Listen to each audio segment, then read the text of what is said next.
Hey guys, Legendaray here, and welcome back to another Clash Royale video. Now, the Season 24 Global Tournament is starting in just a few days, and with some recent balance changes, for once, we are finally getting a slight shift in the popular decks in today's meta. So today, I'm going to be going over the top 5 decks to not just run in this upcoming Global Tournament, but also in the Season 24 June meta as well. As usual, I've done my research and picked 5 decks that have shown to do consistently well on both ladder as well as in grand challenges. And if you're interested in any of these decks, the links for them will be down in the description. For each deck, I'm going to be going over a quick synopsis of the synergies and strategies involved in playing the decks, so that hopefully you guys can have an idea on how to pick it up as best as possible. But before we get into the video, if you could please leave a like down below and subscribe to the channel for more videos like this one. Also, if you'd like to support me, feel free to use code Legendaray in the shop. Any support would be greatly appreciated. And with all of that out of the way, let's get right into the decks. Number 1, Hog Earthquake Cycle Deck. Now, Hog Earthquake is a deck that has been meta for a long time, but due to recent balances, it's become much more popular, especially with the addition of the newly buffed Fire Spirit. So the reason that cycle decks work so well in this meta is because the decks that we are facing are becoming more and more increasingly expensive, and by running a cycle type deck, you're going to be very easily able to outcycle the opponent's counters. Starting off, this deck is a very aggressive deck. The goal is to be constantly going in with hogs, earthquakes, and trying to get chip damage with the firecracker and the log. So on the offensive end of this deck, there are multiple ways to play all different types of matchups. If they have the tornado, it's very important that you always pair the hog rider with some other unit so that the tornado won't work as effectively. For example, pairing the hog with the knight or the fire spirit. And if the opponent has a building, you're going to be pairing that hog rider with the earthquake, taking out the building as well as slowing down any other units that the earthquake may happen to hit. In addition, the earthquake is actually able to take out any units that are goblins or lower in HP. So if the opponent has like skeleton army or something of that sort, you can also use the earthquake to try and predict that as well. Firecracker is another way to try and get chip damage on the offensive end, but it's not something that I would generally recommend unless you're trying to just get that tower down to spell cycle range and then earthquake cycle that tower down in overtime. Instead, what you'll more likely want to do is save that firecracker for defense, because looking at this deck, the defensive options are very sparse, and it's more focused on the cycle speed. The defense of this deck essentially revolves around the firecracker and how well you can protect her.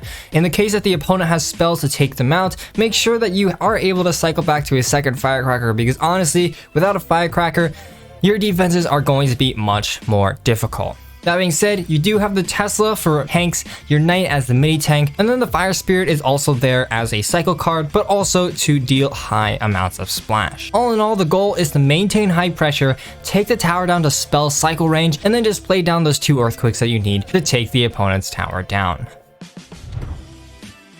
Number 2, Royal Giant Elite Barbarians.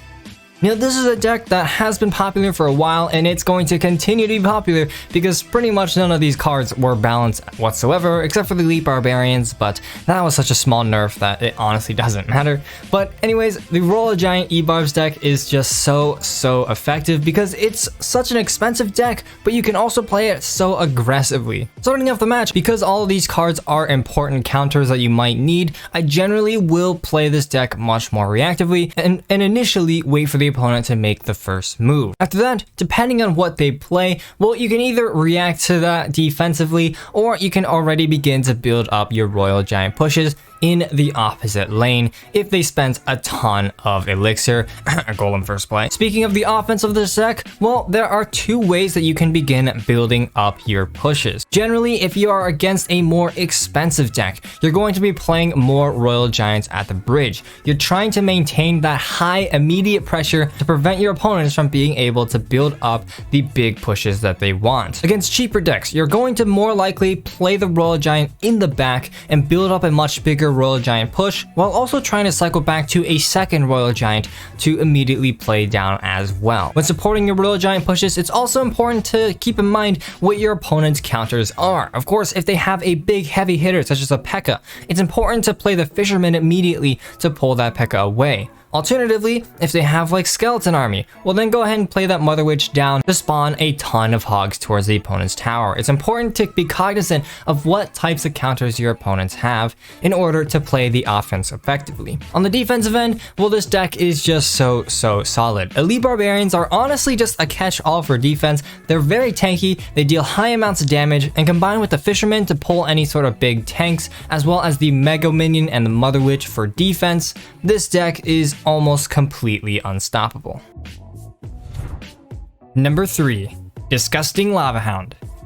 Now, I can't make a top 5 decks video without, of course, including the most dirty Lava Hound deck. This deck, with the new Goblin Drill, is just even more annoying. Now, for those of you that don't have Goblin Drill, you can sub back in the minor and it's pretty much the same, but all in all, this is all about playing aggressive beatdown style. If you have Lava Hound, literally just play it in the back. You simply cannot get punished and immediately begin putting on the offensive pressure onto your opponents by building up your big Lava Hound push. Now, when building up your Lava Hound pushes, one important thing to note is to not group your units too much. In case your opponents have a big spell, you really do not want to group all your units together, give your opponents the spell value, and give your opponents a massive positive elixir trade. Instead, go in with that Lava Hound, support it with maybe 1 or 2 spaced out support units, may that be the Balloon or the Skeleton Dragons, and then if you have the elixir, also go in with the Goblin Drill while the Lava Hound is still alive. This deck is so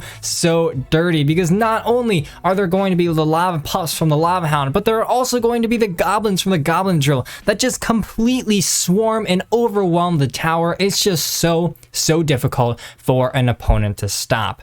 Now, although ideally you'll be on the offensive throughout the entire match, there are still going to be moments where you're going to have to pull off some nice defenses. First off, the Goblin Drill is actually a building as well, so not only is it such a good offensive tool, but you can literally play it on defense to pull any sort of major tanks that the opponent may have. In addition, the Barbarians and the Inferno Dragon can take down any sort of tank unit that the opponent has, and then the Skeleton Dragons are also there as some high damage output as well as your main source of splash. Keep in mind, however, that there is a bit of a fireball bait element as well in this deck in the Skeleton Dragons as well as the Barbarians. So again, just, make sure you're not giving your opponents the spell value that they very much need. The arrows and zap pretty much just round it all out. Any sort of cycle deck, well, goodbye archers, goodbye firecrackers, just straight up arrow them out of town, and you're pretty much just going to be getting yourselves a win. Very solid deck. Definitely one of my top choices, as much as I hate to say it.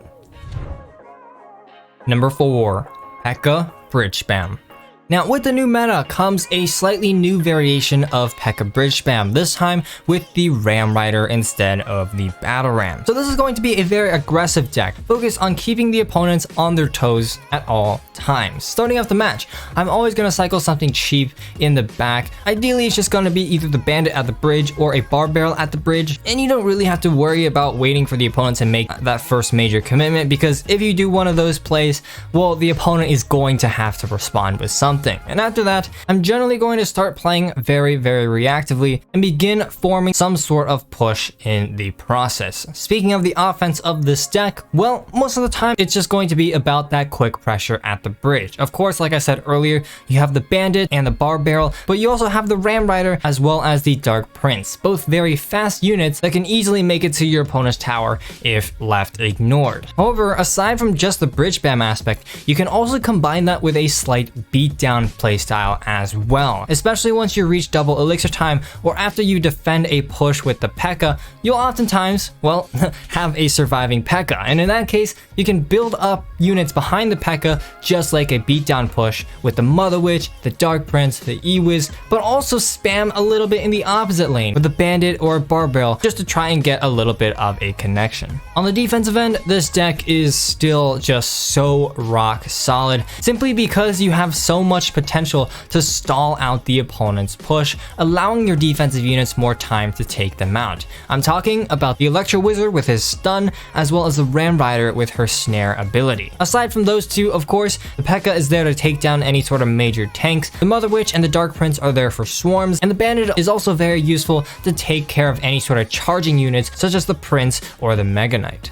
The one deck that you will slightly struggle against with this deck is any sort of air focused deck, but as long as you're maintaining a high amount of pressure and forcing the opponent's hand to prevent them from building up a massive Lava Hound push, you should be doing just fine. Number 5. Royal Recruits Fireball Bait. Now, unfortunately, this deck is still doing very well in this new meta, and honestly, I don't even know how I would nerf it because simply the amount of units that you can build up and the amount of pressure that you can mount on your opponents is almost unmatched by any other deck that you can play in this entire game. Starting off the match, this is going to be a very slow deck, but it's going to turn very aggressive as the match progresses. At the beginning of each match, I'm generally just going to be passively cycling Barbarians at the bridge, Goblin Cage down, splitting my Zappies, or going in with the Electro Spirit. This is going to try and provoke your opponent to again make that first major commitment, and with that, you can choose two routes to kind of play this deck. The first option is to kind of just double down on defense and focus on defending these pushes, building up some units for a counter push, and going in on offense with all of those spam units. So on defense, your most powerful defensive unit is going to be those Royal Recruits. Spawning 7 recruits all across the arena is pretty much able to defend any type of ground push that there is. Adding on to that, the Goblin Cage can pull any sort of major building targeting units, the Zappies can slow down any sort of push, and the Flying Machine is there to snipe units away from afar. One thing that you do have to watch out for is that this deck is still a Fireball Bait deck, so a lot of units in this deck are weak to medium spells such as the Fireball and the Poison. Thus, it is important to space these units out or bait out the opponent's Fireball before going in with any other of your defensive units. After a successful defense, simply because there are so many recruits, you're pretty much guaranteed to have recruits surviving for a successful counter push. And on the offense of this deck, it's very focused on dual lane pressure. With the split row recruits, you can choose how much pressure you want to put on each lane by how you split your Royal Hogs, and also going in with a Flying Machine in the middle of the arena is almost completely unstoppable because that Flying Machine is going to get you so much value if the opponent does not have an immediate answer. In addition, the Electro Spirit can take out any sort of swarm units, and the Fireball can also help your Royal Hogs and your Royal Recruits get to the tower. In addition, once you get further and further into the match, you can also begin playing this kind of like a beatdown deck in a sense, where you're playing those Royal Recruits in the very back of the arena and building up a ton of units in both lanes. Royal Recruits, splitting Zappies, splitting Royal Hogs, and again playing that Flying Machine in the center. All in all, a relatively straightforward deck to play that's also very unstoppable.